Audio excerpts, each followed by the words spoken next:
Zoom. Well, what do we have here? Well, obviously it's the R36T Retro TV, your gaming world, wherever you go. It's pretty drawing, but let's see if what's inside the box matches up. Well, it's just a case. Oh, she thick. Get out of there. We have a handheld, power cord, and a manual. Instruction manual, R36T Retro TV handheld game console. What's in the box? Pretty basic manual. Let's see what we got here. See what we have. Oh. Oh. Well, that's interesting. We have the game console, lowercase c, by the way, game console, model R36T. Oh, look, it has a 3,500 milliamp hour battery. Well, obviously, what's unique about this is the screen. So let's peel off the screen protector if I can get to the thing. Let's get that ASMR. Ew. Oh, wow. Look at that.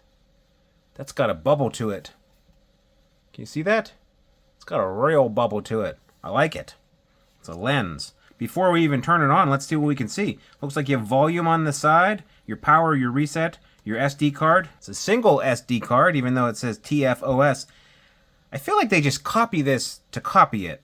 It's like that old story where the Russians found a downed US bomber and they copied it down to the random bullet holes that was in the tail, and they couldn't figure out why there were holes in the tail.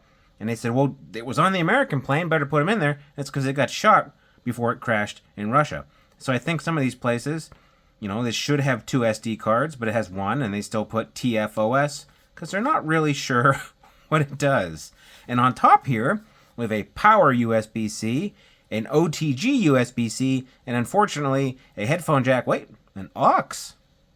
So it takes audio in? That can't be right. That's got to be a headphone jack on the top. I don't like that because it's on the top. What about the bottom?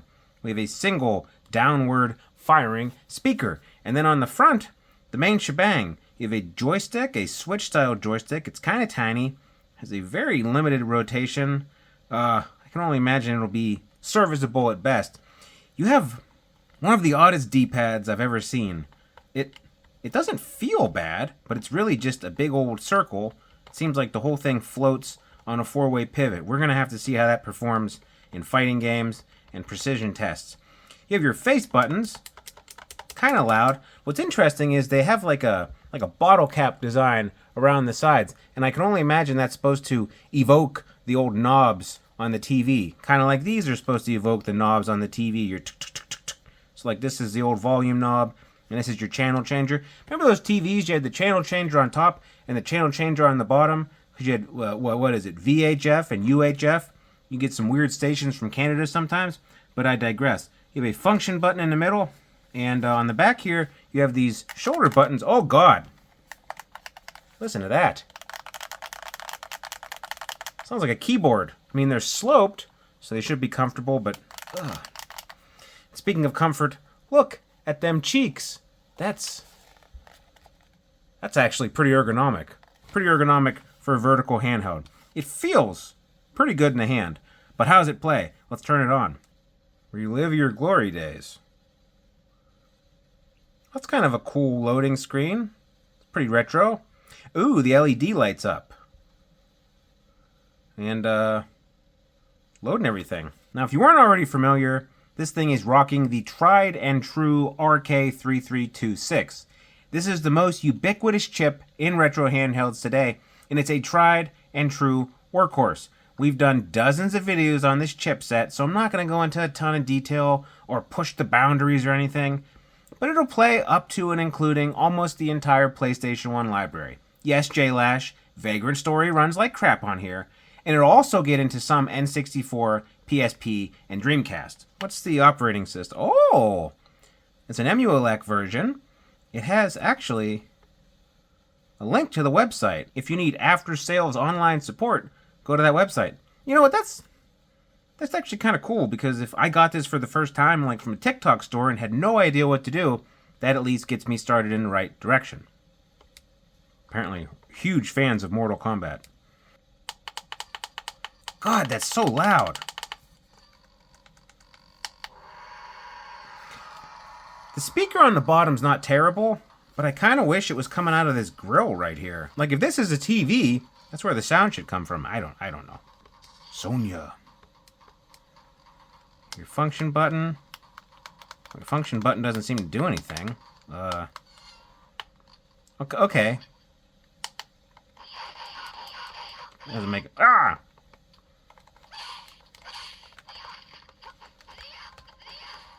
You know what? This D-pad, it's not terrible. Danger! Well, I'm not any good at this. The D-pad on here is not terrible, actually. My main issue so far is that the function button doesn't seem to do anything. Select is your hotkey. If you're going to have a function button on here, why wouldn't you make it be the function button? I don't know. Do my normal D-pad test, and if I move the bottom here, I'm not getting a ton of rocks. I have to go up and over deliberately to get my diagonals. So, despite what you may think from looking at it, this is actually kind of a precise D-pad. I kind of like it. The buttons have a decent feel to them. They're just very loud, especially shoulder buttons. Imagine that all day long. This is definitely not a handheld you want to play next to someone in a quiet room or in bed. The butt cheeks on this, though, are very comfortable. Very, very comfortable. Let's check out the settings. If you don't like RGB lights, you just go into settings, MULX settings. You can turn it off, or you can change the different color options. I'm honestly just going to turn mine off. Phew. Easy peasy. You might notice this little Wi-Fi signal up in the corner. That's because this device has 2.4G Wi-Fi built in. Wow! I mean, Pal Kitty was making me start to wonder if built-in Wi-Fi was the thing of the past with the 3326 devices, but no, Game, lowercase console, has brought it back, which is pretty cool, because you can scrape all your stuff if you want. Let's talk about the screen on this. This has a 3.5-inch 640 by 480 screen. It's pretty bog standard, but it has this CRT-style bubble lens over the top. This would actually be pretty cool, except mine isn't lined up right. No matter what you do, there's always letterboxing on the top and the bottom, and mine is actually crooked if you look at it correctly. Let's get something with a real bright screen here. Can you see that? On the bottom, it's skewed just slightly. And it has weird letterboxing, even though theoretically, this is a 4x3 screen, which should fill up the whole screen. It doesn't. See that? Get it from all the angles? It's hard to get the angles because this bubble, the effect is pretty cool, but the bubble makes it kind of hard to see. And heck, later in the video, we'll do a little teardown. We're going to investigate this. Maybe I can align my screen. Although even if the screen was aligned correctly, the lens is too big. Any gaps you see can't be fixed in RetroArch. Well, let's just go in RetroArch. Go over to Video, Scaling, Aspect Ratio. It's set 3x2, which, why? Why? Let's set it to 4x3. I'm not going to do integer scale. And go back. This is filling the whole screen now, despite the fact that it was set 3x2 to begin with. That just doesn't make any sense. But at 4x3, you can see on the corners, there's gaps. We're going to go back to scaling and set it to full. You still get those gaps on the corner of the screen, even though you're telling it fill up the entire screen. That's a bummer. I would suspect that they erred on the side of not losing screen real estate, but real CRT TVs cut stuff off. That's just the way it was. I would have liked this screen to be maxed out and maybe lose some pixels on the side rather than have this awkward experience. This entire handheld is based on the fact this is supposed to look like an old CRT. But it doesn't come with CRT shaders. You have to add them yourself. So let's add a shader. We're going to go to Shaders, Load Preset, CRT. Let's just do Fake LUTs. And with that CRT shader turned on and this lens, it starts to look really, really cool, except, like I just went over, the screen isn't lined up. You lose your illusion, which I didn't mean to make a Guns N' Roses reference, but I did. I'll tell you what, Use Your Illusion 2 was amazing. Anyway, this screen is not amazing. It could have been amazing in a dinky budget niche way, but they goofed up.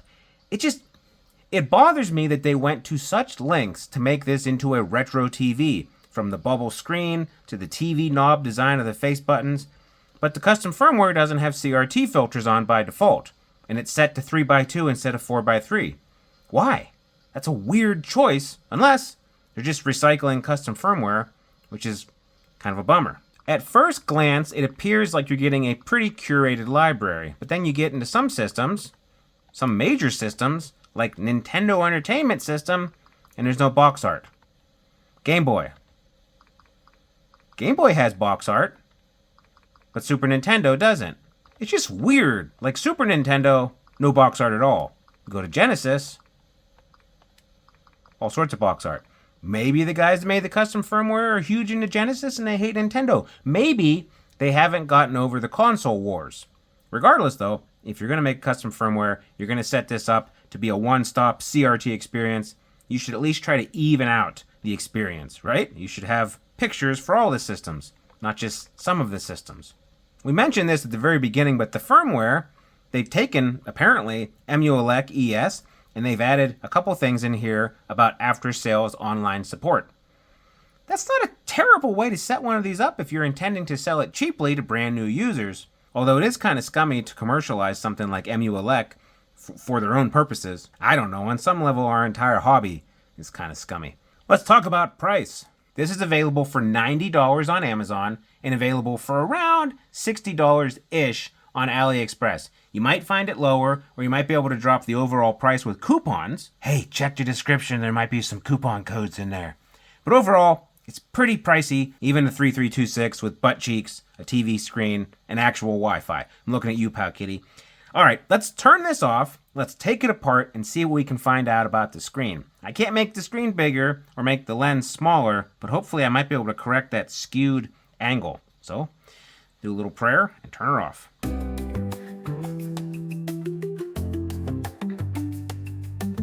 These are a little bit too long for my screwdriver. Well, it's not ideal. These butt cheeks, although thick and very ergonomic, make it kind of hard to get to those bottom screws. Oh my God, that just comes off. There's not even any clips. So as far as getting into it, it's about as easy as she gets. Screen is just this little ribbon. Pop that up. Take that out. Okay. We have 1, 2. Oh, I really hope they don't have these hidden behind the battery. It looks like they might. Oh, nope, there's a screw under here. Dadgummit. Well, I'm gonna have to take the tape off. Oh, it's taped to the speaker? What in tarnation?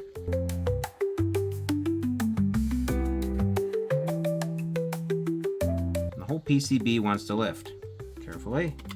It's an awful lot of work just to get to that screen. Steady. Okay. So, there's our screen, and that thing looks like it is torqued down tighter than all get out. Pretty simple buttons here. Looks like it could be easy to replace them if you had the right sizes. Unfortunately, it looks like that screen's not going anywhere. So even if we could kind of shimmy it around, that's in there good. I don't think they made that screen to come out easy. And I don't feel like absolutely destroying it. I could have destroyed it already, because I really don't know what I'm doing. So let's just, let's put this back in.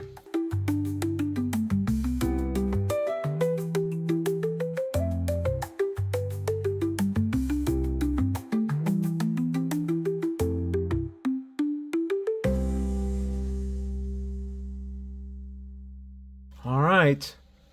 Hope this works.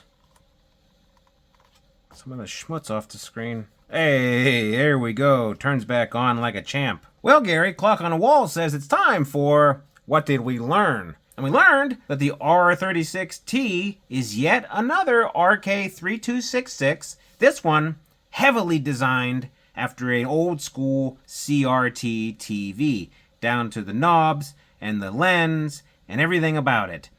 The only issue is the price is a little bit too high. If you can find it on sale for closer to $40 to $50, then you might have a super cool novelty item.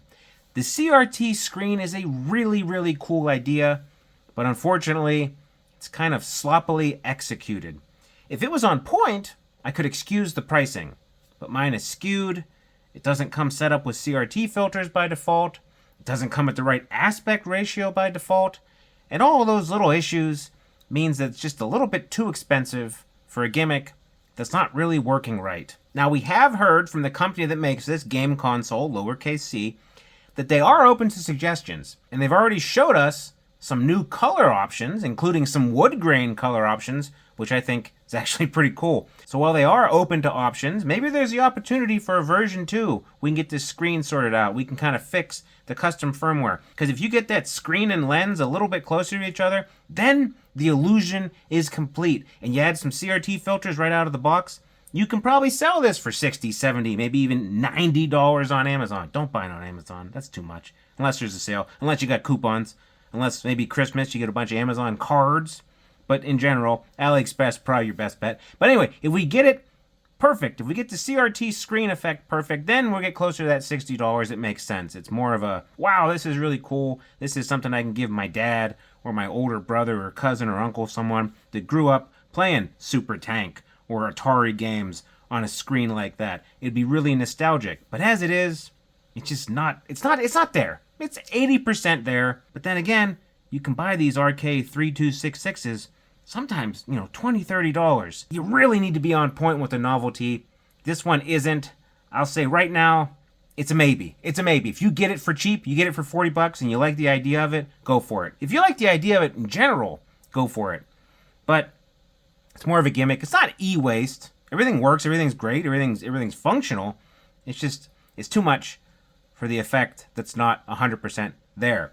If you don't think I'm 100% there, there's a lot of people that agree with you. Maybe you should all get together and like and subscribe and do all that jazz for the channel. We're still grinding our way to 100,000 subs, and maybe you can get on the ground floor. Maybe this will be a 10 million sub channel one day, and you'll say, I was there back when it was just Zoo screaming into the void. Wouldn't that be fun? Anyway, stay tuned to the channel. We're going to have all sorts of crazy stuff as we get closer and closer to Christmas. Everything's going to ramp up. The intensity will increase, and you will be there. You'll be taking it all in. So, until next time, we'll see you later. Goodbye.